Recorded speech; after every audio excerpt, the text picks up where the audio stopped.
Right on. Welcome. Happy Lonely Friday night. It's the franchise show. Welcome to Sam Roberts Now. Hope everybody's having an exceptionally lonely Friday night. Hope everybody's getting ready for a very, very lonely weekend. I am here. And of course, tonight I am joined by the one and only Hot Dog. How are we, Hot Dog? Hello, lonely as always. Getting ready for this extra lonely long weekend. Baby. That's true. Monday is Lonely Day. I don't know if everybody here in the States anyway, here in America. Does anyone celebrate President's Day? Is that like a thing? I don't think so. It's just an extra day that we get. Just an extra day. Hey, why don't we have work today? I don't know, but maybe stop asking questions, you narc. Yeah. Just let us not have work today. Look, it's a good thing that we do have this long weekend, and I'm going to try to get right into it tonight because when we do these franchise breakdowns, it gets long. Especially this one. I didn't even realize exactly how long this is going to be.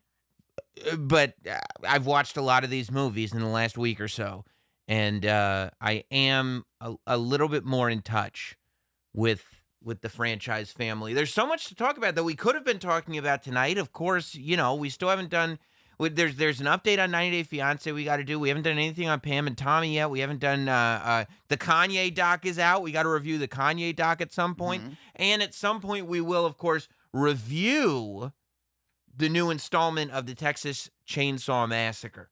A new Texas Chainsaw Massacre came out on Netflix yesterday or last night.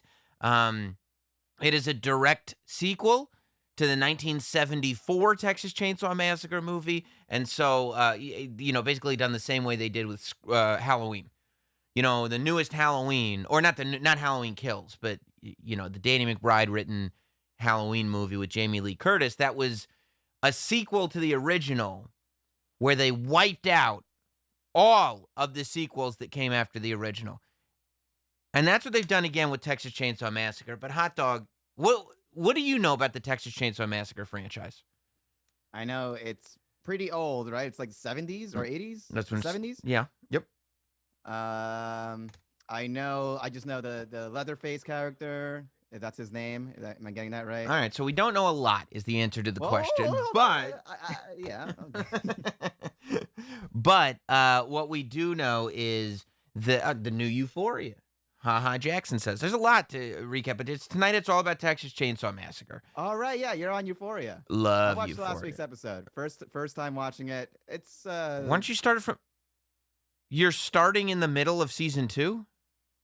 It wasn't like my choice. Oh, you just need to be included. You just need, because nobody's talking about episode 1, season 1. Everybody's talking about the newest episode. You probably have all your little opinions on characters that you have no idea and context that you have no idea of. That's infuriating. We don't live in a world anymore where anybody has to do that. Everything is on demand and available. No, but you watch one episode, you get the gist. This guy's an asshole. Oh, this girl is so stupid. Listen. Get it. Listen. Texas Chainsaw Massacre is a complicated timeline. Remember how we did Halloween and we realized there was like 3 or 4 different timelines because of all the stop and starts and the sequels that get ignored and everything? Mm-hmm. Texas Chainsaw Massacre. There are 9 movies in the franchise. 9. Okay. And I'm going to count right now. And we'll go over the movies, of course. But I believe there are, including... you could probably count I mean, 5 or 6 timelines. Yeah, it's a lot of timelines. We may have to go over it at the end of the show after we have this conversation. And really, it's all predicated on how good the first one was. You see, I got a Leatherface right there. Gunnar Hansen, the original Leatherface, the original slasher monster. Texas Chainsaw Massacre came out in 1974, directed by Tobe Hooper. And it's the first sort of slasher monster movie before. I mean, of course, you've got your Universal monsters. And of course, you've got your one-offs and stuff like that. But before there was Michael Myers, before there was Jason Voorhees, before there was Freddy Krueger, there was Leatherface. Of course, Leatherface is very loosely based on the same serial killer that Hannibal Lecter is very loosely based on. There's a few movies that are based on serial killer Ed Gein, who was really, I mean, he killed a few people, but he was a notorious grave robber in real life. And what he would do is he'd dig up dead bodies, and he'd preserve their little parts and everything. They said when they finally got this guy, they found a shoebox. He literally had a severed vagina that he had painted silver. Ugh. And it was, I don't even think that one was from somebody that he killed. He dug up a female's corpse and cut the vagina out and painted it silver and just cherished it. It was also, this is the same guy that Norman Bates from Psycho is based upon. So, I mean, like, that. I never heard of him. That's crazy, yeah. Ed Gein is notorious. But when Leatherface, Hannibal Lecter, and Norman Bates are all based on the same true story, you realize it's not the true story. But, nevertheless, it captured the imagination of people. Texas Chainsaw Massacre is a masterpiece. Texas Chainsaw Massacre, ultimately the original, is probably my favorite horror movie ever. People ask me, like, what's your favorite horror movie? It's a very difficult question to answer. But really, if you break it down, it's probably that. I feel like the first time I ever saw it on VHS, it changed everything. And every time, when I watched it this week, I had an even greater appreciation for its brilliance when I watched it this week. It's a masterpiece of a film, the original. Okay, so just to differentiate, because I know you were talking very highly of Scream. You were very highly of the Scream franchise. Scream is incredible. I mean, but look, I mean, Scream, Texas Chainsaw Massacre is revolutionary. You could argue that Scream is also revolutionary, but that's why it becomes very, very difficult for me to talk about my favorite, because a 1996 studio horror movie directed by 1996 Wes Craven versus an independent 1974 shoestring budget movie created by Tobe Hooper. It's just two different animals, but ultimately, none of this. Like, you wouldn't have Ghostface if you missed Leatherface. You know what I'm saying? Like, it's just too important. So, Texas Chainsaw Massacre 1974 starts out with this iconic voiceover done by, of course, the great John Larroquette. And these iconic sounds. It's flashing. It's old school picture flashing. And what we're seeing is decomposed pieces of decomposed corpses. And you're listening to a radio broadcast that said that there was a string of grave robberies in this Texas town, and that a bunch of the graves have been dug up, and that we see, and then the camera goes to show you this almost like an art piece, an art installation that was built using what looks to be a couple of different corpses on top of a tombstone in the cemetery. So we don't know what's going on yet. There's just people out there, and it's all done, it's old school. It's done on, like, 16 millimeter film or whatever, and it's just so great. But ultimately, the story starts with a van that's pulled over, and Franklin, who is wheelchair bound, is trying to piss into a coffee can. I guess that's how they did things in 1974. But what we see is it's Franklin and his sister Sally, and they're traveling with Jerry, who I think might be Sally's boyfriend, but I'm not sure. And then also Pam and Kirk. I'm pretty sure Pam and Kirk are together. But it's very 70s. It's very authentic 70s. And what they're doing is they're traveling into Texas so they can go and find out if Sally and Franklin's grandfather's grave has been dug up or if it's still okay. And then they're going to go to their grandfather's old property and just hang out for the day. There might be a swimming hole or whatever. You know what I mean? It's 70s kids. They're frolicking. And they start telling stories about how the grandfather used to work in the slaughterhouse. And they talk about, because they smell it as they're driving. What's that smell? It's the slaughterhouse. And they talk about how, nowadays they use the air gun to kill the cows. The slaughterhouse is, of course, where they kill cows for meat, obviously. And nowadays they use the air gun to kill cows. But back in Grandpa's day, they used the sledgehammer. It was a much more brutal way to kill these animals. And as they're telling this story, they go to the graveyard. The cop says it doesn't look like anybody's been in this grave. It looks like Grandpa was fine. They go, okay, all right, no problem. And they pick up a hitchhiker just as they're going past. They're leaving the graveyard. They go past the slaughterhouse. They pick up this hitchhiker, and he's a real weirdo. But in the 70s, that's what you did. I think in 2022, you don't pick up a hitchhiker. Hot dog, are you picking up hitchhikers? You didn't see those. It's someone's killing somebody. Yeah, it's a murder that's going to happen. If you're not worried about getting killed hitchhiking, it's because you're about to kill someone. So you don't pick up a hitchhiker, right? But they picked up this hitchhiker. He's this weird guy. He's got some mark on his face. It's either like at first you think it might be a swipe of blood, but the fact that it's there the whole movie makes you realize it's probably a birthmark. And he's sitting there, he's got greasy hair, and he's like kind of skinny, and he's all wiry and stuff, and he's talking about the slaughterhouse, and he's like, oh no, the air gun, that's no good, you need the sledge. He's got a camera around his neck. They're in this van as they're driving, and it's basically like the whole crew that's traveling are all kind of semicircled and pushed up to the front of the van, because they're all creeped out by this guy who's in the back. He takes out his Franklin, the kid, the invalid brother Franklin, and in the wheelchair. He's playing with this knife, and he's like picking his nails and stuff, with the, just being like twitchy and stuff with it. And the guy grabs Franklin's knife, and they're like, "What the fuck?" And the guy's looking at the knife, and he cuts his own hand open. And they're like, "What are you doing, bro? What are you doing?" And, he's kind of, put off now because he liked, telling the stories about the slaughterhouse and stuff. But he's kind of put off now that they all think he's nuts because of the way he cut his own hand. So then he's like, oh. It's a vibe check. I mean, it's a real vibe check. So then he thinks he's going to win him over, right, Hot Dog? And he takes his camera and he pushes it out. Obviously, it's a 1974 camera, probably even earlier than that because he's probably not at the forefront of technology. And he picks up the camera and he takes a picture of Franklin. And everybody's like, what the fuck is this guy doing? What is his problem?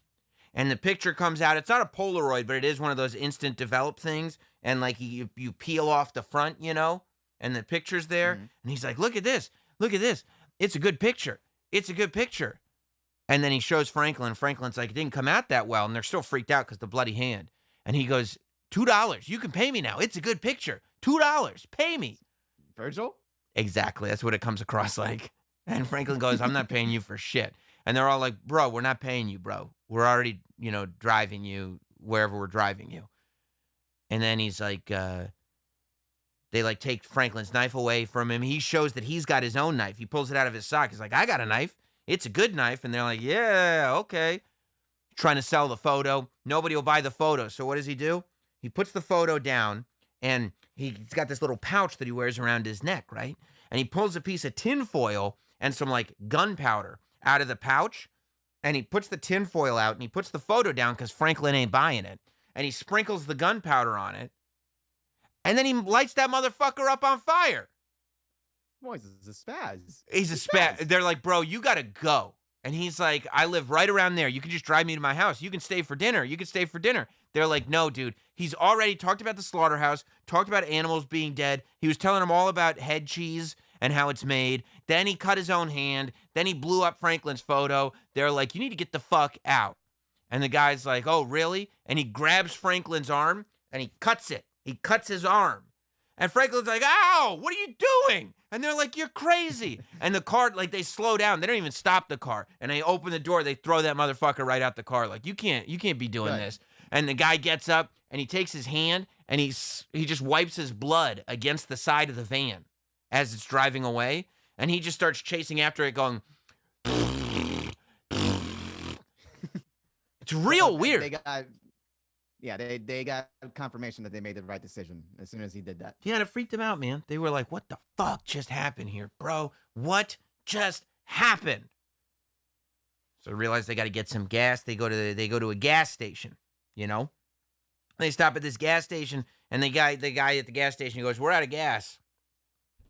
Truck's not coming until tomorrow to give us more gas. So you're bum out of luck there, but we got barbecue here. You want to get some barbecue? They're like, all right, we'll get a little bit of barbecue.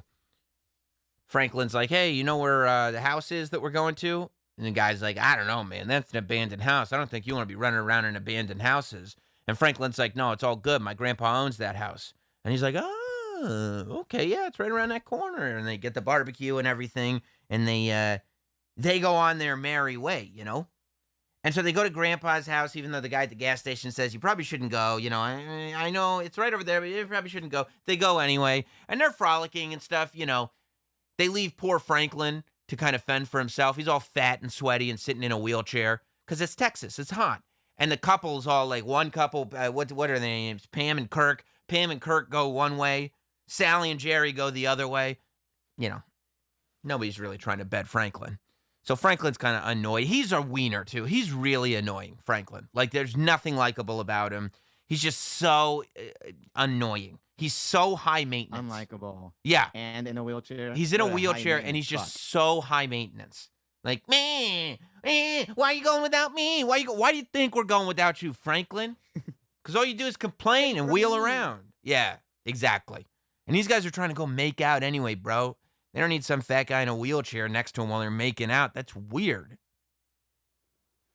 Well, Pam and Jerry, Pam and Kirk, you know, they're running around. They're going through the fields and stuff, going through the forest, and they find there's a house behind their grandpa's house, behind Sally and Franklin's grandpa's house. There's another house there. And Kirk goes, let me check this shit out right now. And he goes in the house. He's like, hello? Hello? And he walks in because nobody answers the door. Why? Why? Bro, you watch this thing. This is the original. Don't go in there. Don't go in there. This is the original. Don't go in. Yeah. Before it was a cliche. Okay. Yes. This created the trope. Okay. So he goes in and he's like, hello? Hello? And it's kind of weird. It's kind of got a creepy vibe. All of a sudden, door slides open from the inside. Leatherface is standing there. It's our first glimpse in cinematic history of Leatherface. He's got that sledge from his days of working at the slaughterhouse. Wham! Kirk goes down. And then he slides the door shut. Potatoes? Oh, he goes down hard. And he's like twitching. Like bad twitching. Like, you know, when they start twitching and you're like, oh boy, like this ain't going to be. Like, remember in The Sopranos when they accidentally hit the waiter with the rock? And he starts twitching, and they realize they better shoot him in the head because this ain't going to be good. That's it. Yeah. So Kirk is twitching. This is Texas. You step into a man's house. I believe that's the law. You can get away with that. Especially if it's Leatherface's house. Nobody's going to that house. Yeah. Yeah, nobody's. My friend walked into that house. He never walked out. Which house was it? Yeah, he ain't walking out. You better call somebody else. Well, instead of doing any of that, Pam decides to walk in after him. After a little while, when Kirk doesn't come back out, Pam goes in too. Except she doesn't go all the way down the hall to where the sliding door is. She parks off and goes to a room. And she freaks out because she walks in this room and it's full of bones, feathers, and like a couple chickens in cages. It is freaky. There's sculptures and furniture made of human bones. There's all kinds of stuff everywhere. It's like a hoarder, except of remains, right?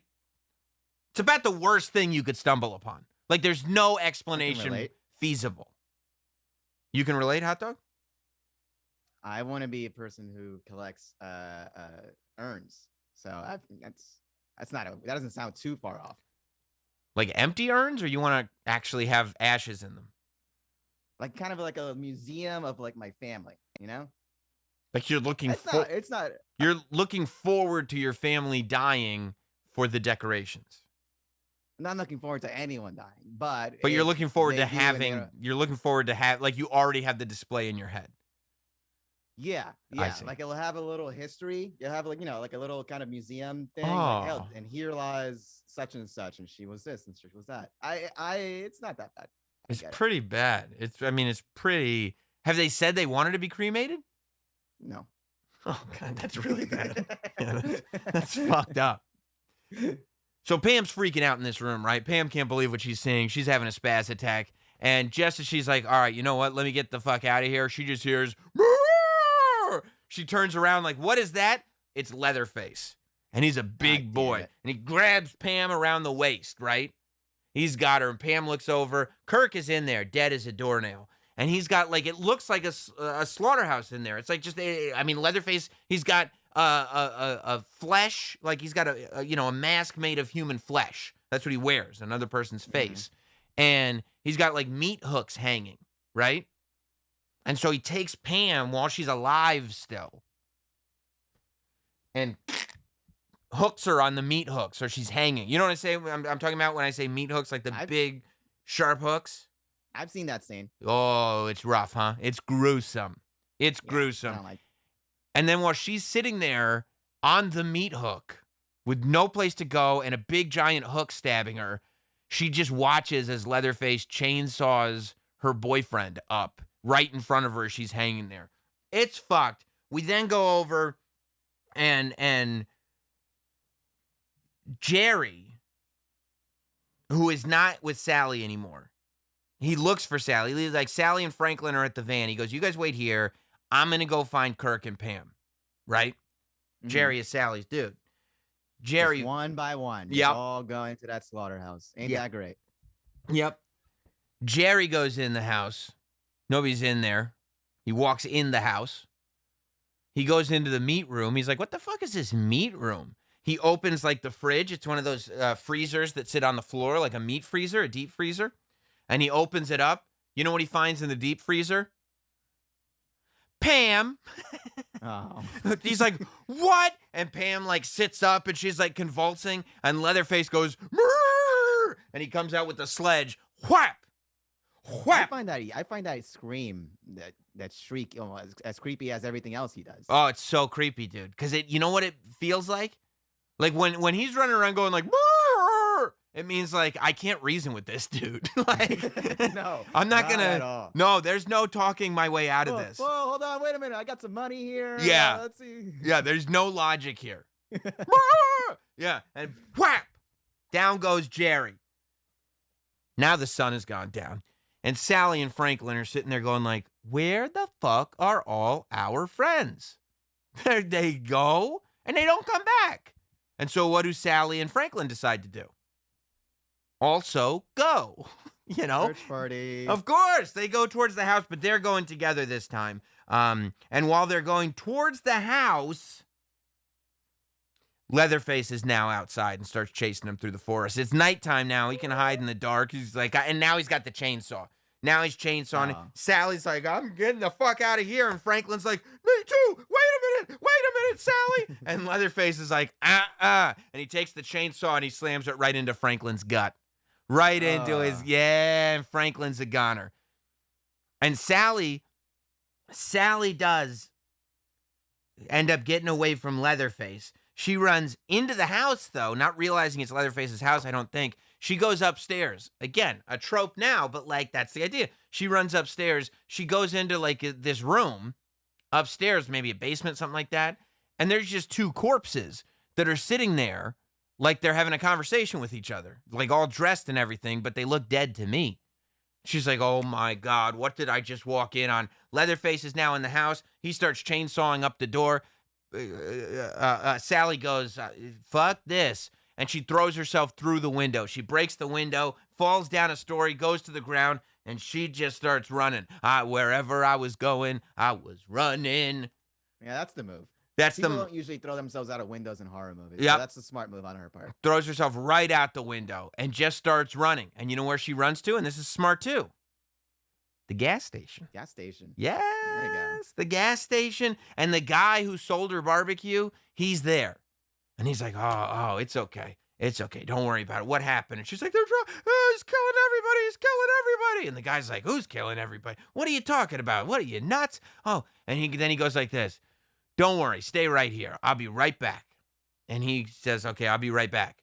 And then she's sitting there and she's like, okay, she's trying to collect herself. She looks at the barbecue cooking. She's like, that's a little creepy, but whatever. I got to relax. Tasty. Yeah, the guy pulls up in his truck. She's like, okay. He has like a burlap sack with him. She's like, a weird burlap sack, but whatever. This guy knows what he's doing. Then you know what he pulls out of the burlap sack? Some rope. And he starts approaching her with rope, and she's like, no, what? No, you gotta be kidding me. You're the gas station guy. You sold us the barbecue. No. And so she gets the knife, the barbecue knife. And she's like, get away from me. And he's like, whoa, put that down. She's like, nah, I'm not gonna put it down. So you know what he does? He gets a broom, and he hits her hand with the broom. And she drops the knife like a dumb idiot. Come on. I know, she drops the knife. And then you know what the gas station guy does? Hits her with the broom repeatedly until she's unconscious. And I mean the bristle. But he hits her with the bristle end, not with the stick end. It's really actually kind of a hilarious scene. He's just hitting her with the bristle end. That would take forever. Yeah. Someone out like way. Like, I'm watching it going like, he couldn't knock me out like that. No way, dude. No way. Some gas station guy hitting me with the bristle end of a broom. I don't think so. But she gets knocked unconscious, so, she ends up getting tied up in a burlap sack. And guess where this guy from the gas station lives? He has a roommate, I'm guessing. Same goddamn house. Same goddamn house. Yeah. He lives with Leatherface. You know who else lives in that house? The goddamn hitchhiker. Oh, right. I forgot about him. Yeah, the hitchhiker from the beginning. The hitchhiker and Leatherface are brothers. And it's unclear. Cool. Like, some people think the gas station guy is the father, but I think he's the older brother. I think the three of them are brothers. Leatherface, the gas station guy, and the hitchhiker. They're definitely family. I think that they're brothers. And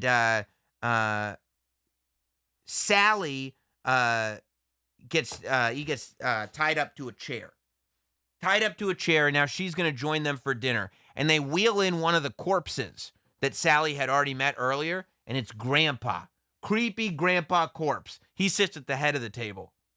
He's the head corpse in charge.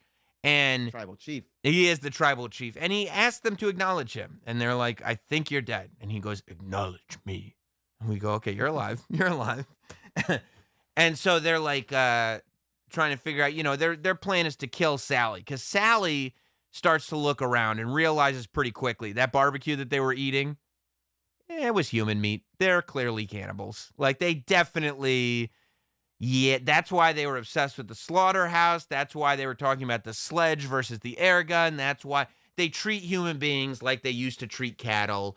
Clearly, they kill people and make barbecue out of them and sell the barbecue, and that's the business. And, Sally's bummed. Because she's like, best case scenario, I'm going to eat my friends. Worst case scenario, these people are going to eat my friends and then eat me. So there's really no positive spin on this thing whatsoever. Might as well enjoy the dinner while you're there. Enjoy the hospitality, I mean, I guess, but the dinner is your friends. Yes. So that's a little tough. It's a little tough. A little tough to enjoy the belly full. So you realize that the grandpa corpse is actually alive because he's like sucking the blood out of fingers. Like he's like it's just enough blood to keep this like corpse thing alive. And we find out that the gas station guy, well, he doesn't really have the heart to kill. So he doesn't want to kill Sally. But they want Grandpa. Yeah, they want Grandpa to have the honor. So they bring out a trough almost, like a big, like a steel tub.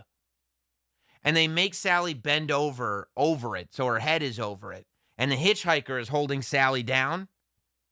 And then they give Grandpa in his frail, like Sam Roberts hand, the sledgehammer, and she has to sit there for what will be the longest death by sledge ever. I mean, the hits are so soft. He's missing her most of the time. He's dropping the sledgehammer every time because Okay, he's a corpse. Okay. Well, would I want to go out that way? I don't think Instead so. of, like, Imagine. 5 vicious shots? I think 5 is better. I think because otherwise it's just like imagine having one rock thrown at you over and over again until you died. Like, it would take forever. I think you would. Well, I think at that point you would probably die from internal bleeding. Like, you'd probably pass out, get a concussion. I don't think it'd be that bad. Not if it was corpse fingers. It's gonna take forever to get the concussion. Like, you're gonna just hope that he hits it at the right angle or something. So anyway, Sally does end up escaping, throws herself through another window, whatever. She gets out of the house. Again? Yeah. She gets out of the house and she starts hoofing it down the driveway, running. The hitchhiker's after her. He's like, get back here. Leatherface starts coming after her. She flags down a truck. The truck runs over the hitchhiker, kills him. That guy's dead. Then, okay, nice. The truck driver gets out of his truck to try to save Sally. Leatherface starts chasing both of them. Another pickup truck comes down the road. Sally jumps in front of the pickup truck, gets in front of the pickup truck. She ends up jumping in the back of it. The pickup truck drives away. Sally is covered in blood, maniacally laughing, can't believe what she's gone through, but realizes she might be safe. And the movie ends with Leatherface doing this weird chainsaw dance in the Texas sunrise on the road as Sally has gotten away. That's the Texas Chainsaw Massacre. All right. Well, that was for an indie film. I mean, the 70s. Amazing. Yeah. Amazing. And the shots are great. It's beautifully done. I love it so much. Now, before we get into the sequels, and I'm gonna go through the sequels much more quickly, Hot Dog, because the sequels are much less noteworthy. But I'll tell you what will be noteworthy, and that is you with a little bit of Blue Chew in your life. Hot Dog, Ooh. Blue Chew. That's right. You know what I'm saying. BlueChew.com, promo code NotSam. If you're sitting there and you're like, hey, baby, we're going to watch the Texas Chainsaw Massacre. And she's like, I don't really want to watch the Texas Chainsaw Massacre tonight. And you go, don't worry. We'll watch my movie, and then I'll perform for you later. You watch my show now, I'll give you a show later. And how are you going to get the confidence to give her a show? How are you going to be able to say, yeah, I'm pretty sure I'll be able to give her that show?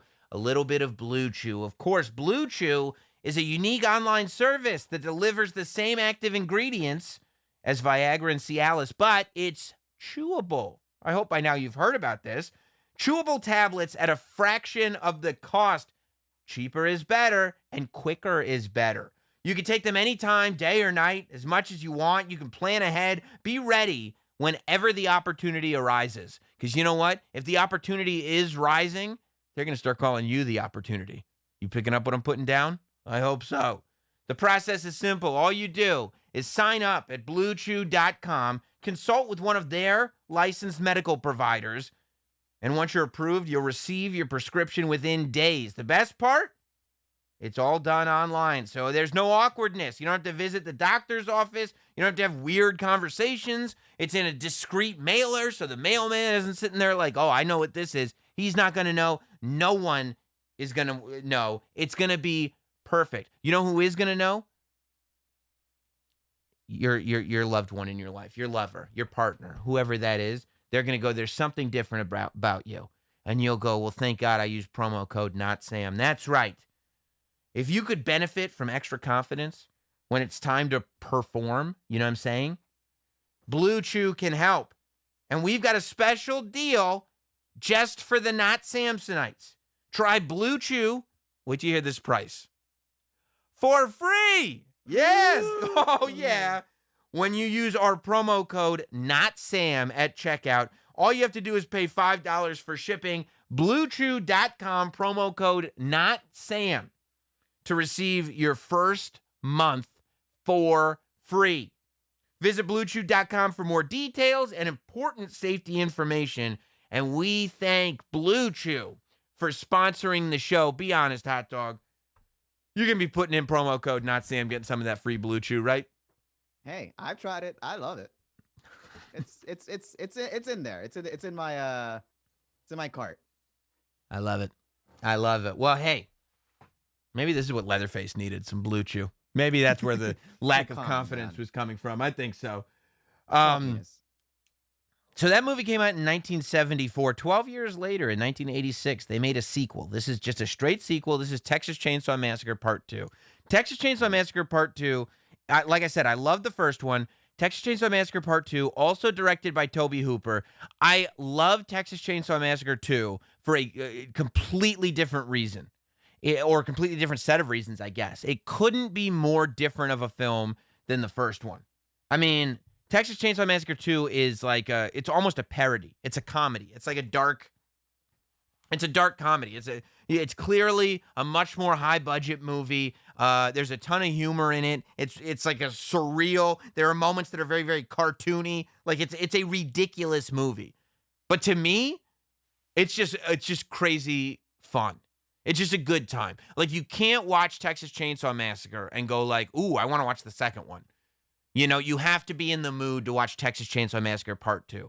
But when you are in the mood, oh, it hits you like a Blue Chew. It is perfect. So what they start Texas Chainsaw Massacre 2 with is the news that the police found, quote unquote, no evidence of the first Texas Chainsaw Massacre, the thing that happened in 1974, which seems very, very fishy, right? And this story starts with two yuppies in Texas that they go to a party and they're coming home. They call a radio station. And the rock DJ Stretch is on the air. Stretch is a lady, and she's on the air on the rock station, and she's taking this phone call. And while she's on the phone with them, obviously she's recording the call. The guys end up getting chainsawed right there on the road. A big van pulls up, and it's Leatherface and his family on, which again, like now it's almost like the Ghostbusters car. Like it is literally a horror cartoon. You know, I mean, it's live action, but it feels like a ridiculous cartoon. You know, they start chainsawing the roof of the car and the heads of the guys and everything and whatever. He kills those guys, but the point is the radio station has it all on tape. Dennis Hopper is in this movie as the sheriff. I mean, the lieutenant of a neighboring Texas town. Not this town, not Dallas. So Dennis Hopper shows up to the accident scene the next morning. And the local police, they go up to the lieutenant, Lefty, Dennis Hopper, and is like, hey, what are you doing here? And Dennis Hopper is like, well, I want to know what happened. And they go, don't worry about this. This was just an accident. No big deal. And he's like, yeah, that's weird. Jurisdiction, pal. That's what he said.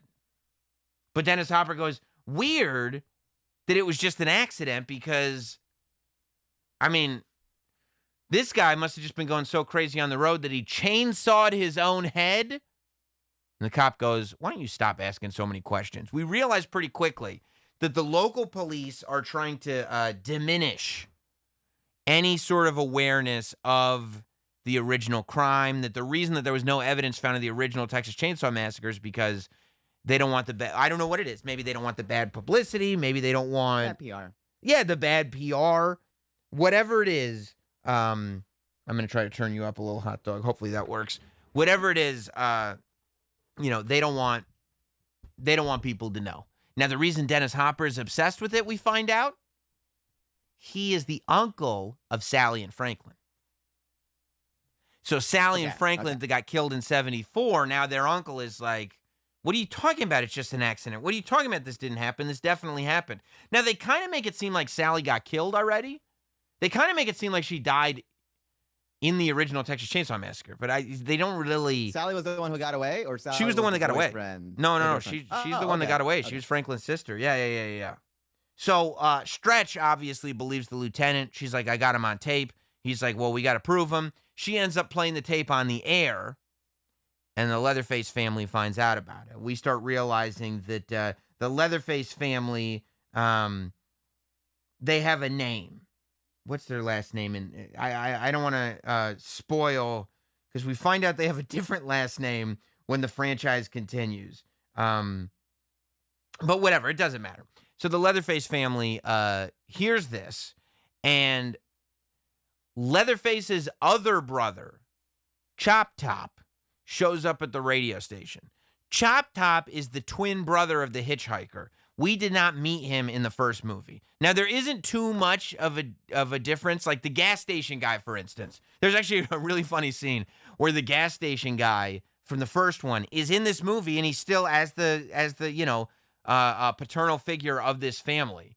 And he wins a barbecue contest in the town. And somebody takes a bite of their barbecue. And they're like, oh, and they pull out what is clearly a human tooth. And the guy goes, and the gas station guy goes, oh, and he takes it right from her. He's like, that's one of those hard corn peppers. And he just puts it in his pocket. But I'm like, it's just, everybody's just eating people, just feeding people. So Chop Top. Hey, if it's good, it's good. Yeah. Chop Top and Leatherface both show up to this radio station. And they try to kill Stretch. They're not too successful because at one point when Leatherface busts in, he gets very horny. And he puts his chainsaw where his penis is, and he starts like kind of inching it towards Stretch's, her nether regions. He like air humps her with the chainsaw. Like he's killing her with it? Fucking her with it. And he doesn't penetrate her with it, but it does seem like, I mean, it seems like he jizzes in his pants, I think. You don't see it. You don't see the stain or anything, but that's because I looked at his face like through the flesh mask and everything, and it did look like he did. And so I got excited. He got very excited, and you get it. He's like a child. And Stretch is hot, by the way. So it's like, I don't know. Obviously, his instinct control is not good. He's been killing and eating people for a long time. So, whatever. Stretch ends up getting away, and they end up following. She ends up following Leatherface and Chop Top to their new lair, which, by the way, Dennis Hopper is also following them to the new lair. And their new lair is under this Texas Battle amusement park. And it's like super 80s, super weird, like, neon lights. And like, again, it's not grainy. It's not dark. It's not indie. It's not like realistic at all. It's just a silly romp. And so whatever, they go through a bunch of things. We see Chop Top walks around with a corpse that he calls Nubbins. And he almost treats it like a ventriloquist dummy, but it's basically like his buddy. And you know what we realize the corpse is? Mm-hmm. It's the runned-over body of the hitchhiker. Oh. So it's his brother. It's his literally the corpse. It's been dead since 1974. It's now 1986. It's, 12 years, 13 years. Took care of the body. Yeah. So he walks around with Nubbins, this corpse, and it becomes a thing. Eventually, of course, Stretch ends up tied to a chair at the dinner table. What else is going to happen? She's tied to a chair at the dinner table. We've been through this before, but Dennis Hopper ends up coming in, saving the day. Stretch runs away, gets out of the thing, but Chop Top is following her. They end up going all the way to the top of the amusement park thing. That's where the thing is. She's got a chainsaw. It's not turning on. It's not turning on. It's not turning on. Chop Top is about to get her. The chainsaw finally turns on. She chainsaws Chop Top. Chop Top falls all the way off the mountain, and the movie ends with her doing the Leatherface dance with the chainsaw.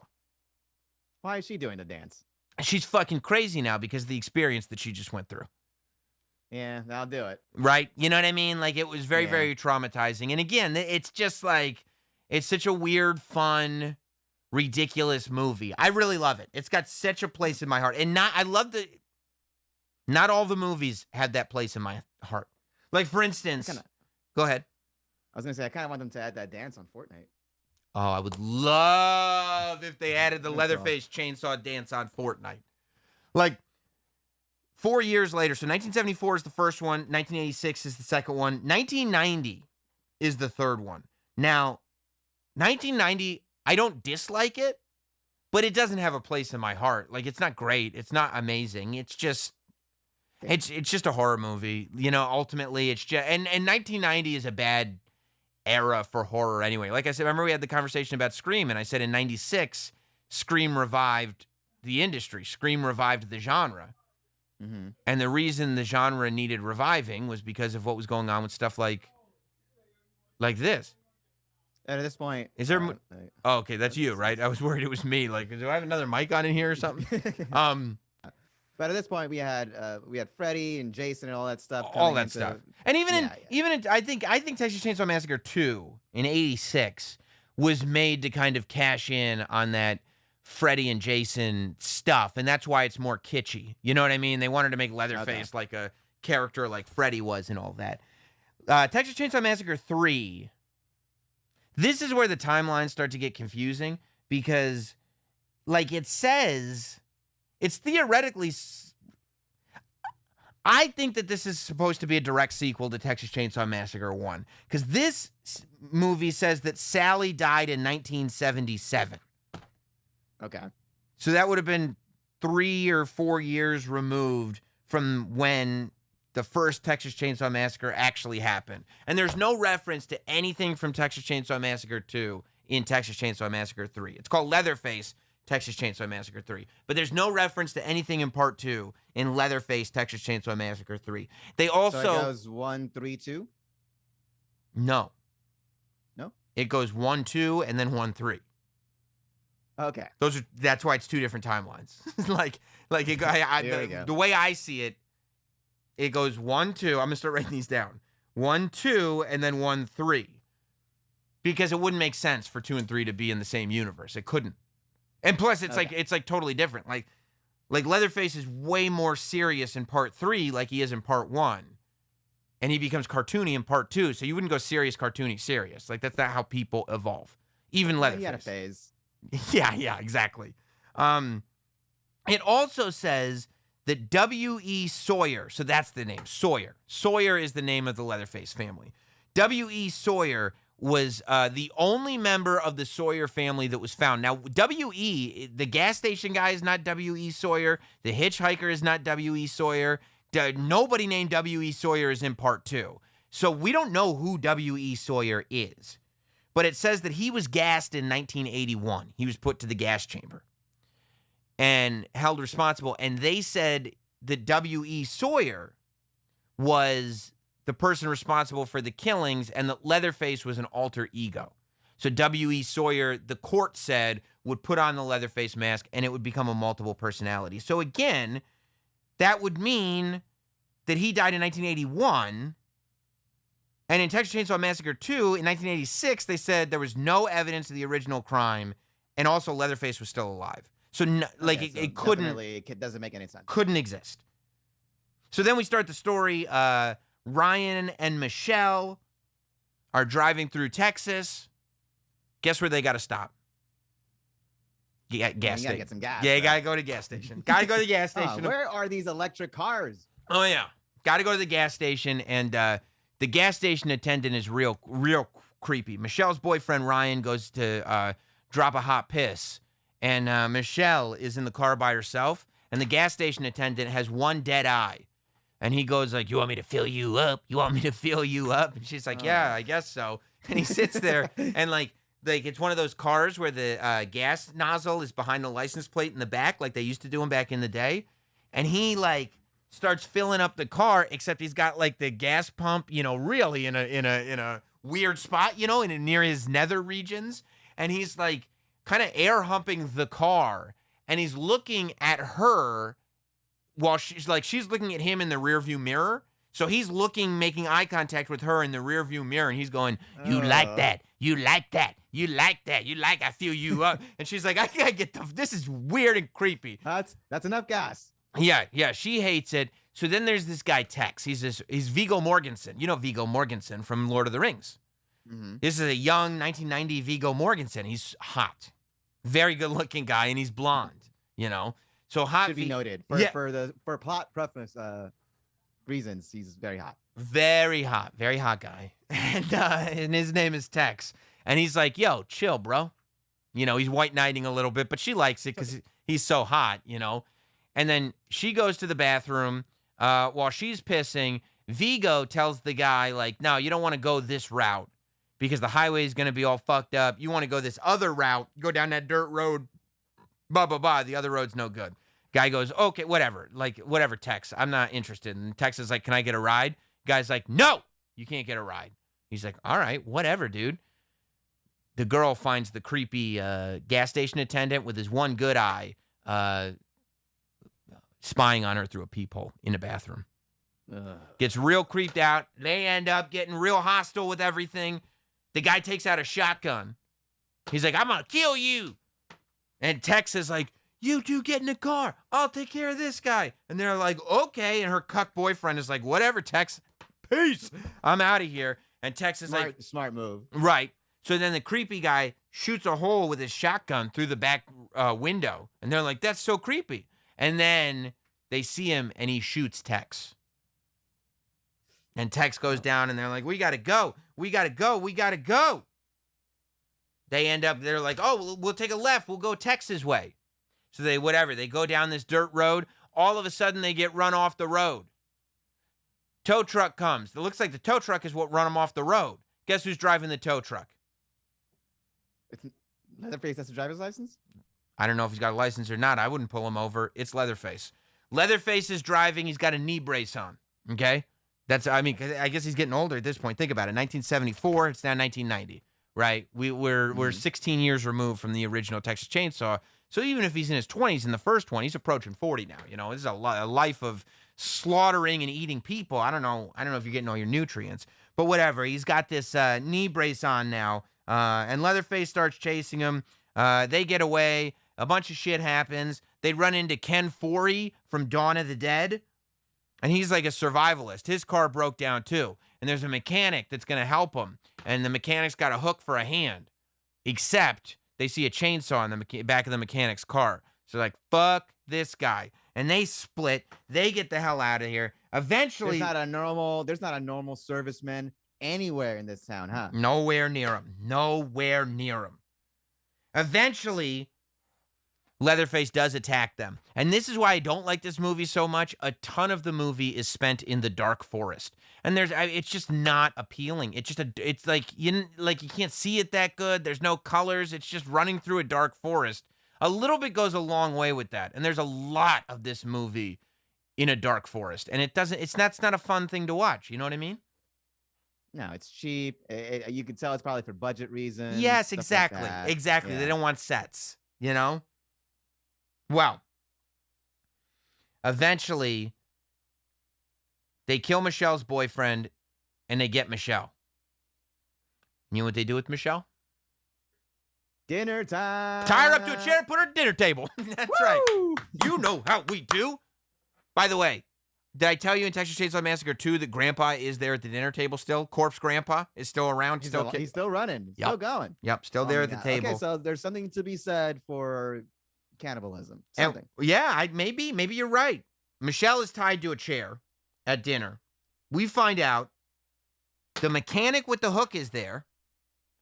There's now some estrogen in the room because Mama is now a part of the family. There's a young daughter, Leatherface, obviously. And you know who else? The creepy gas station attendant and Tex. Handsome. Yeah, he didn't get killed and shot. No. Hot Viggo Mortensen is there, and they're like, you got to be kidding me. This sucks. How they fake it? I mean, they were driving away at the time, so all you have to do is fire the gun. He falls back. Nobody's checking for bullet holes. They're leaving. Yeah. So then, they're calling Leatherface Jr., by the way. So theoretically, Junior Sawyer is Leatherface's name. I don't know Junior what. I don't know. They're just calling him Junior the whole time, which starts to build on this idea that Leatherface and you saw that even in the first one. That like the gas station the guy who owns the gas station, like who's kind of in charge, like he kind of beats the shit out of Leatherface a little bit. Like Leatherface is never the guy in charge, kind of a victim in his own right. I mean, a little bit, but in part, like he's a big, brooding, strong dude in part 3. And at one point, like one of the I think the guy with the hook starts to boss Leatherface around, and Leatherface almost puts his head in the oven. So Leatherface has enough in him. eventually, Ken Foree finds the creepy gas station attendant in the forest, puts him at gunpoint, says, "Take me to your leader." They go to the house. Ken Foree helps Michelle escape. Ken Foree and Leatherface have a battle in a pond. Looks like Ken Foree drowns. Then it looks like Leatherface drowns. So I guess they're both drowned up. Michelle gets out of there. She survives it. Once everything is cleared, just when you think it's safe, the creepy gas station attendant is back. Michelle gets one last kill. Fuck off. Shoots him. Kills him. Ken Foree shows up. We realize we haven't lost him after all. Our two heroes are left safe. And the closing shot, Leatherface steps in front of the camera and watches as they drive away. So even though they survive, Leatherface is still alive. No Leatherface dance. He doesn't dance this time, though. That's a good call, Hot Dog. That's a good call. Now, and I see, by the way, OJ writes, Dr. Satan. If you watch Texas Chainsaw Massacre, you'll think it's a direct ripoff of House of a Thousand Corpses. It's the other way around. Like, clearly, House of a Thousand Corpses was very inspired by Texas Chainsaw Massacre. But so your timelines so far are part 1 and 2 or part 1 and 3. It's now time to introduce the next timeline. Because Texas Chainsaw Massacre: The Next Generation comes out 5 years later. And Hot Dog, I don't like that name already. Let me tell you something about this movie. It's terrible. It's a bad movie. Yeah, I mean, just that name is probably kind Now, of hokey. Kind of fun because it stars Renee Zellweger and Matthew McConaughey at the beginning of their careers, 1995. That's kind of a thrill. But, I mean, realistically, this movie stinks. In Texas Chainsaw, so get this, okay? In the prelude, every movie has a prelude. That's how you do it in Texas Chainsaw Massacre. This one says, none of the family was found. However, after 1974, there were 2 more minor incidents that were reported. Which means the part 2 and part 3 happened. Wait. Because it says 1974, and then 2 more minor incidents were reported. Clearly, part 2 being 1 minor incident, and part 3 being a second minor incident. So all 2 and 3, it's already out of whack because 2 and 3 don't make sense when they're together. It takes 30 seconds to get to this movie not being possible.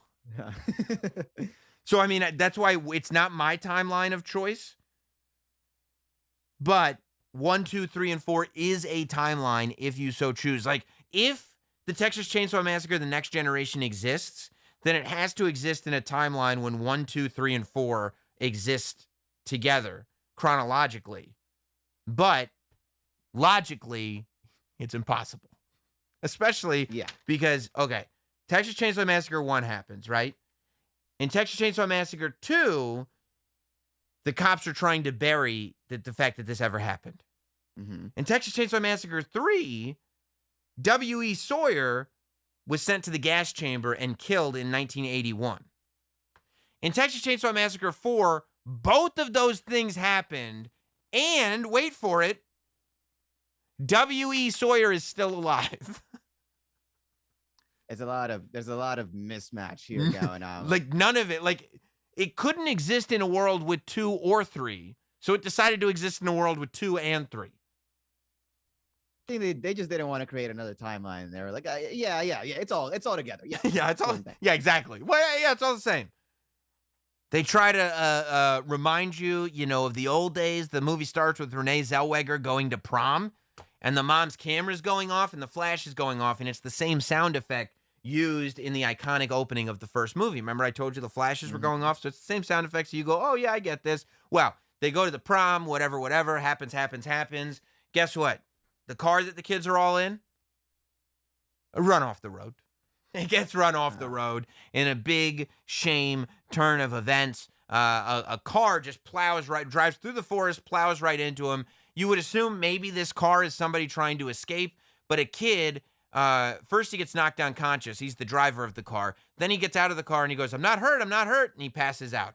Don't know why he says any of that, but he passes out unconscious. So the kids that are in the other car, Renee Zellweger and her friends, they start looking for help. they come upon an office that's in like a trailer. Like, remember the first season of The Sopranos when Tony finds that guy that's been in witness protection and his travel agency is in a trailer? Yeah. So it's a trailer office like that. So they go in, and for some reason, this woman who works this job at like, it's got to be 10 o'clock at night because it's the prom was going on. She's still in the office, and she goes, "Don't worry, I'll help you." Now, this woman is obsessed with her breasts. She catches Renee Zellweger, who I think they're flirting with the idea that Renee Zellweger might be gay, and like still struggling with that. But she catches her looking, and she tells Renee Zellweger that they're fake, but every farmer loves them, and she just keeps talking about her breasts. Then somebody throws like a bottle through her window. The kids are like, "What the fuck?" And the lady responds to the bottle being thrown through her window by flashing the people who threw the bottle. Like, "Hey," and you're like, okay. Not this house. Yeah, I suppose. So she flashes him, whatever. She ends up calling Vilmer.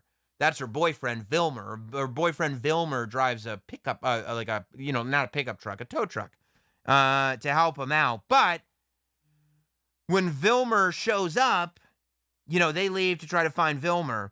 He is Matthew McConaughey, and he's fucking crazy. He kills people. Matthew? Yeah, well, he runs over the passed out kid. He kills him. He kills the kid that's passed out that was driving, and then he kills one of Renee Zellweger's friends, and you're like, okay, this guy is bad news. Two other kids stumble upon Leatherface's house. Another reason why it doesn't make sense that this is the same timeline is because in part 2, Leatherface and his family live under a amusement park. In part 3, they live in a completely different house than part 1. In part 4, the house appears to be the same house as part 1. Hey, look, who's to say they don't have a good real estate? That's possible. It's very, very possible. And this is where we meet W.E. Sawyer, who we found out in part 3 died in 1981. Okay. Right? So, whatever. Leatherface is there now. We see him. Leatherface sucks in this movie. He's way more whiny. He just walks around. Instead of going like, "Brr," he goes like, like he really sucks. Well, maybe he's had it. It's been 3 movies, That's true. Maybe. But he sucks. And you know what we find out? Remember I told you that the lady who loves to flash people is Vilmer's girlfriend? Hot, yeah. The hot lady, Vilmer, Leatherface, all of them are the same family. And W.E. Sawyer. All of them are the same family. Leatherface, now, like in part 1, Leatherface at one point in the movie wears an old lady face. Like he wears like old lady garb, but it just looks like he killed an old lady and put it on. In Texas Chainsaw Massacre: The Next Generation, Leatherface is full cross-dresser. Like he's dressed like a woman. He puts lipstick on. He wears like a dress and everything. Like, is it supposed to be for comedic effect? I don't know. I think there's like, LGBTQ plus themes in this movie that they're trying to like explore, because Leatherface is full trans.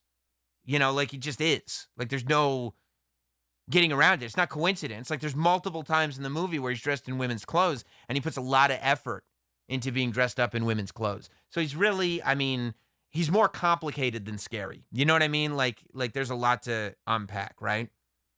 Oh, a lot. Right. So after we find all this out, what happens to Renee Zellweger, do you think? Did she get to have a nice dinner? Not unless you consider being a nice dinner being tied to a chair at the table, hot dog. Look, there's one constant thing that I love is the dinner. Oh, nice dinner. Yeah.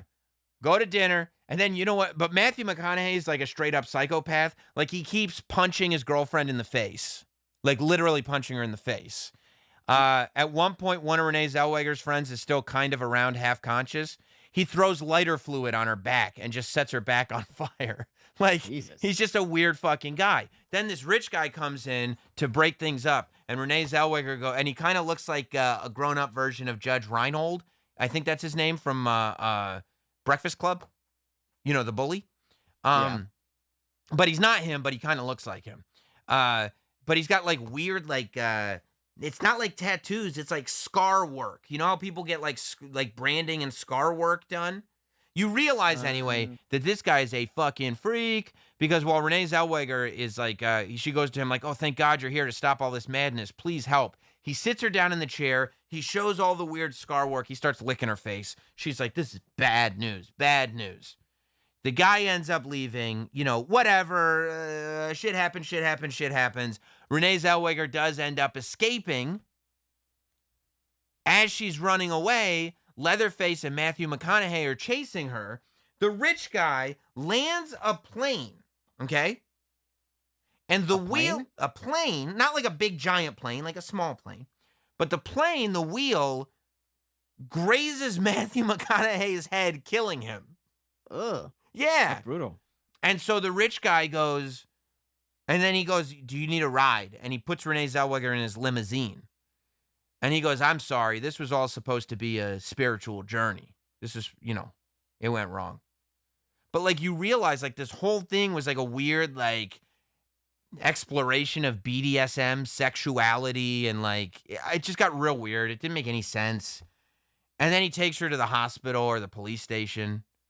And they're like, don't worry, we're going to find out who did this. And then you see Leatherface dancing. It's bad. Man. Nice. It's shit. It's a shit movie. It makes no sense. Like, do you have any idea what I just told you? Your mic went out. I think it retired. Oh, there we go. Are we back? Yeah. Are the police still covering up the crimes? I don't know. It just doesn't. Yeah, it's just. I don't know. I mean, I don't know. That sounds bad. I don't know. Yeah, it's terrible. It's awful. So they left it alone for a while. They left the whole franchise alone for a while. Then in 2003, they brought it back. So now it's a new timeline, okay? So 1 and 2, 1 and 3, 1, 2, 3, 4 are their own things. There's no messing with that. Now, 2003 is its own timeline, right? So 2003 is just a straight remake of the original. It's iconic. I love it. I think it's really, really good. I would probably go part 1. Yeah, I'd probably go part 1, part 2, the 2003 remake, and then, I don't know, maybe 3D after that, the 2013. But yeah, it's probably my third favorite of the franchise. Okay. The same voiceover starts it out. We don't have to worry about the fact that, none of the sequels make sense because we're scrapping the sequels. This time they do. It's a group of kids. They're going to a Lynyrd Skynyrd concert. They got 2 pounds of weed in the car. Jessica Biel. This is the one that Jessica Biel was really made famous for because by the end, she's like wearing this like tiny little tank top. It happens to be raining on the night that she's running away, so it gets very, very wet. Nice. It's iconic. So, whatever. They pick up a lady hitchhiker. And this time, instead of like cutting her own hand or something, she is sitting in the backseat of the van. She pulls a gun out of her vagina. And she goes, you're all going to die. And they're like, what? And then she shoots herself in the face. And she kills herself. And it blasts a hole through the window. And then they go, you know where they go after that?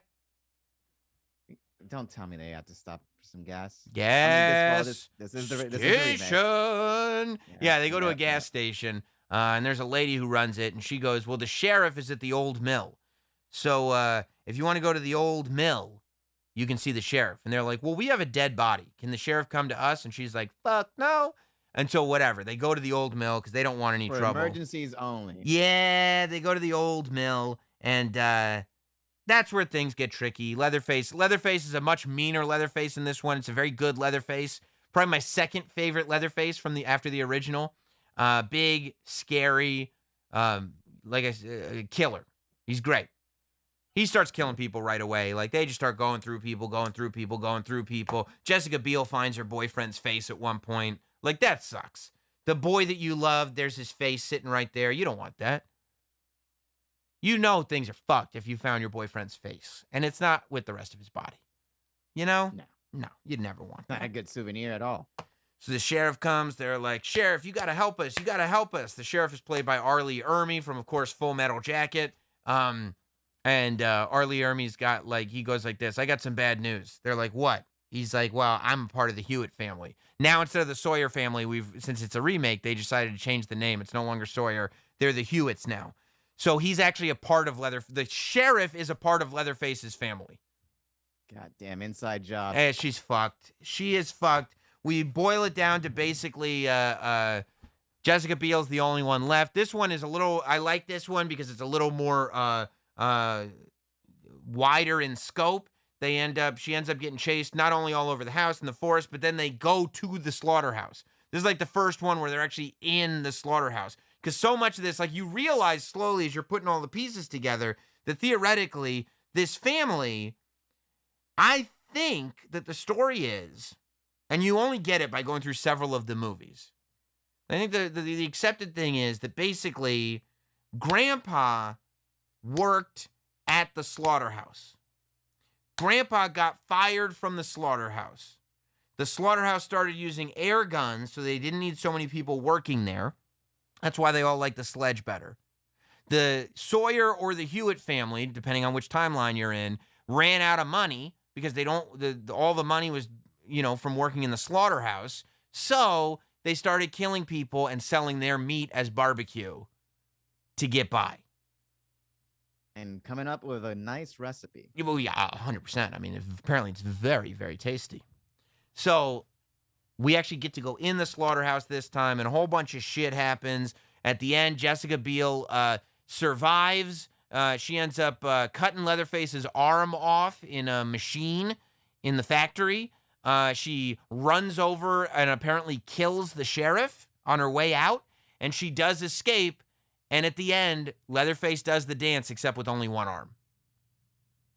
Yeah, I mean, it's exactly like that, Hot Dog. That's actually perfect. That's actually perfect. So we move on. So that, I feel like, saved things. We move on to Texas Chainsaw Massacre, The Beginning. This came out in 2006.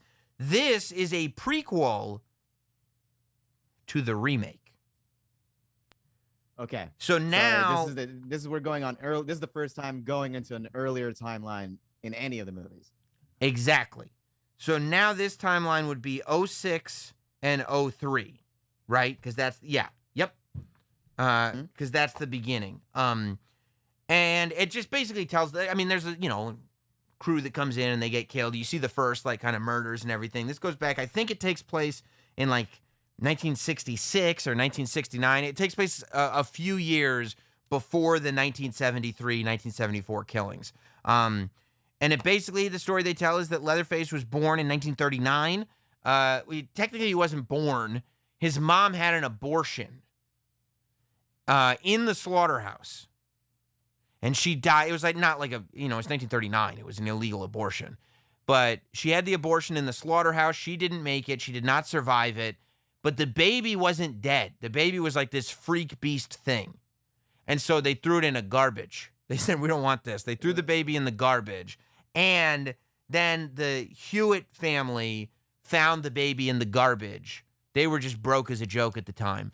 And they took the baby out the garbage and they brought it home. And that's how Leatherface That's nice. That's the origin of Leatherface. That's why he's so connected with the family. His name's Thomas Hewitt, Leatherface. His name's Thomas. Thomas Hewitt. Yeah. Yeah, Thomas Hewitt, he ends up getting a job at the slaughterhouse, right? The foreman says the factory is shutting down. We don't need all you guys working here, so you're all fired. Thomas, pissed. He's so pissed at that news. He kills the foreman. Kills him dead. Yeah? Kills him. So then his stepdad is like, oh, come on. You got to be kidding me. So the sheriff comes in and he's like, we're going to have to arrest Thomas. And the stepdad is like, yeah, you're probably right. And then the stepdad kills the sheriff. And that's why Sheriff Hewitt in the 2003 movie has a name tag that says Hoyt. Because Sheriff Hoyt is the real sheriff. But Leatherface's stepdad, whatever, the guy who raised Leatherface, killed Sheriff Hoyt and wears the sheriff uniform. Which is why in 1974, whenever it was, when Jessica Biel and her friends are driving through, and the sheriff is part of Leatherface's family. He's not even really the sheriff. He killed the original sheriff and took his job. And the town is so small that nobody's there to answer for it. And whenever anybody does answer for it, guess what happens to them? They get murked. Oh, you could just kill the sheriff and say, what about the other employees? What about the other police officers? Ain't none. Oh, just me. Just me. Bitch, I am your manager. Yeah. So that's kind of the backstory, and then we see him go through the first kind of carload of kids like usual, and obviously this time Leatherface and everybody survive because they got to make it to 2000. They got to make it. It's a prequel, so they can't go that far. And they say at the end that between 1960, either 1966 or 1969, and 1973, they killed 33 people. So I guess that's the implication, that they were just killing people that got in the way of any of this becoming public. Just a pile up. Yes, I don't like this movie. To cover up that went bad. Exactly. I don't like this movie at all. I probably go. Next Generation is the worst one, and this is probably the second worst one. It didn't create anything like any conflicts or like. It just wasn't good. It felt like a money grab. It felt like the 2003 one was such a phenomenal hit. It made like $100 million or whatever, that they wanted to go back into that timeline, but they were like, "What the fuck? We cut off Leatherface's arm and killed his dad. Like, god damn it, Right. Yeah. So what are we gonna do? Prequel? Okay, let's retcon this son of a bitch. So. Yeah, so I'm not a fan of that one. Then, in 2013, that would be, what, 7 years later? 7, yeah. This is the sixth one or the seventh one?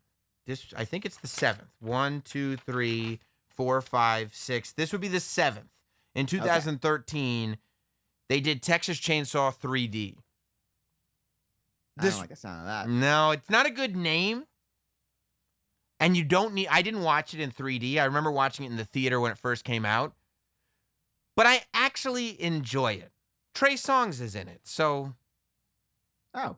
Oh, yeah, it's recent. Yeah. Yeah, so this, though. Get ready for this. Mm-hmm. Direct sequel to part 1. So this is okay. So now we're at it again. So that's 4 timelines, right? That's 1. Nope, 5. 5. 1 and 2. 1, 3. 1 and 2. 1 and 3. 1, 2, 3, and 4. 2006 and 2003. 1 and 3D. Jesus. Yes.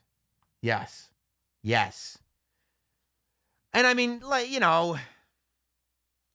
this one is nothing to necessarily write home about, but I did enjoy it. We're back to using the name Sawyer. We're not doing Hewitt anymore because how many of those corny 3D effects were there where they throw something or they slice something and it comes at the screen? There's definitely some, but it's not like as jarring as like the 3D movies in the 80s. Like if you watch like Friday the 13th 3D, that's when like 3D technology was brand new, when you would wear like the blue and red glasses, Mm-hmm. And I swear to God, I forgot that movie was in 3D at one point, and I put in the DVD, and there's just like these weird fucking shots of like a kid playing with a yo-yo, and the yo-yo is going right into the camera, and I'm like, why? This makes no sense. What are you setting up for? Oh, 3D, or like the kills, or like, even when they miss. Like they throw a spear directly into the lens and you're like, slow motion. Yeah. What are you doing this? It's because they envision people in the theaters going like, ah! Throwing their popcorn. Oh, wow, that came right at me. Yeah, exactly. No, this was not as bad because it's 2013, but there's definitely some stuff in it where you're like, oh, right. I forgot. This was a 3D movie. Basically, in this one, a girl and her friends come back to collect some inheritance or something like that. And, long story, slightly shorter. They slowly, as people are dying, they realize Leatherface is still alive and has been hiding out in the house the entire time, like in secret rooms. And then they realized that the girl who you think is going to be the final girl was actually related to the Sawyers. Like she was actually born a Ooh. Sawyer and then adopted. And the That's not a Sawyers bad twist. found her. Yeah. And that's why it actually ended up being a pretty fun twist, I think, if I remember it right. So I was a fan of that one. And then 2017 is the last movie. Leatherface is what it's called. And I know you're like, I thought we already did this, but no. We did in 1990, a movie called Leatherface Texas Chainsaw Massacre 3 came out. Mhm. In 2017, a movie that was just called Leatherface came out. And this is the prequel to both 1974 and 3D. So this is not a new timeline. This gets added to the 5th timeline. Okay, I'm following. So I'm writing that down now. So our 5 timelines are 1 and 2, 1 and 3, 1, 2, 3, and 4, which is definitely the worst. 2006 and 2003, and then Leatherface Part 1 and Texas Chainsaw 3D is the 5th one. Why did they feel the need to do another prequel? Did they chop off his arm again? Yeah, no, I don't. They didn't. It's unnecessary because it's just so confusing at this point because it's the second prequel, but it's a prequel to the original. You see what I'm saying? Yeah. So you would think that the first prequel would be a prequel to the original, but the first prequel is a prequel to the remake, and the second prequel is a prequel to the 1974. So yeah, I don't even really wrap my head around this one, to tell you the truth. I think at this point, I was just exhausted with the idea. Yeah. And it's like, also, we don't need to go back and figure out Leatherface's past. Like, he's a fucking animal. Like, I don't care. You know what I mean? I'll say this, they really love rebooting and restarting this series a lot. They didn't go past, I mean, the longest one was 3, but Well, geez. I'm going to tell you that they have rebooted it again. Because, yeah, I'll have to watch it. Because this Netflix... Well, look, okay, you tell me. Leatherface was made in 2017 as a prequel to the 1974 film. But it was made with Texas Chainsaw Massacre 3D in mind. Meaning that when that prequel was made, the timeline had both films on it. Okay. The movie that came out on Netflix called Texas Chainsaw Massacre, as if we needed more confusion. The movie that just came out on Netflix is a direct sequel to the 1974 movie, which means none of the other sequels exist, which means Texas Chainsaw Massacre 3D does not exist in this timeline. So I ask you, Hot Dog, Leatherface, the prequel to the 1974 movie that exists in a timeline in which 3D exists, can that prequel exist if you're wiping out 3D and creating a new sequel? Follow? No. If 3D doesn't count, right, then the prequel can't count. 6 timelines then. I'm with you. I just wanted to make sure. I'm not trying to exaggerate these timelines because I think we have a new record. 9 movies, 6 timelines. Yes. No, 8 movies. Okay, no, 9. 9 total. 9 movies. Yeah. 6 timelines. Yes. That is insane. Yes, it's a new record. It's definitely a new record. It beats Halloween, I believe. I'll have to go through Halloween again, but yeah. So you could yeah. This is, of all the horror franchises, Texas Chainsaw Massacre is probably the one that you need to watch all of the movies the least. Yeah. You know what I mean? Like, what do you want? Where should I start? Just fucking pick whatever. Like, yeah, it will only confuse you to watch everything. Should I watch it in order? What's the order? You tell me. What if I just watched the first 4? No, I wouldn't do that. I really wouldn't do that. I would watch... I mean, my favorite timeline out of all those, honestly, is 1 and 2. So far. I haven't seen the Netflix version. Yeah, let's wait, But yeah, Texas Chainsaw Massacre 1 and Texas Chainsaw Massacre 2. Yeah, maybe next week, maybe on Wednesday or next Friday, we'll do a review for the new Texas Chainsaw Massacre movie. So you can see where I land on it. But But Hot Dog, you know the rules of Sam Roberts now. All super chats get read. If you've been watching the show, if you've been trying to keep up with this breakdown of everything that's happened in the universes of Texas Chainsaw Massacre, and you have something that you think needs to get acknowledged, acknowledge me on the show. Super chat in right now, and we'll read your super chats. And by the way, maybe you've just been transfixed with what I've been saying, but you've been very stingy on that like button. Very stingy. Just hit the like button. Like, don't be a Leatherface. You know what I mean? Like, be the cool Leatherface. Like, the ones that are hitting the like button are this Leatherface. Ooh. The ones that aren't hitting the like button are this Leatherface.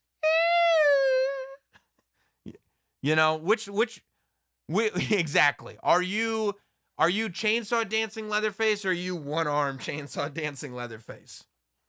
I think your mic's off again, Hot Dog. Yeah, you're off. Let's go to Six Crow. Six Crow on the super chat. We got our first VCR in 1978, and the first movie we watched was the Texas Chainsaw Massacre. That meat hook scene introduced me to murder porn. Yeah, I mean, That's I not guess a good thing. No, not I hope it didn't like start you on that. Like, yeah, I got to get more of this. But I remember Texas Chainsaw Massacre. Like, I remember one Mother's Day. I was in high school, so I was like, old enough to be. But I had like a TV VCR in my room, and I was watching the Texas Chainsaw Massacre on VHS.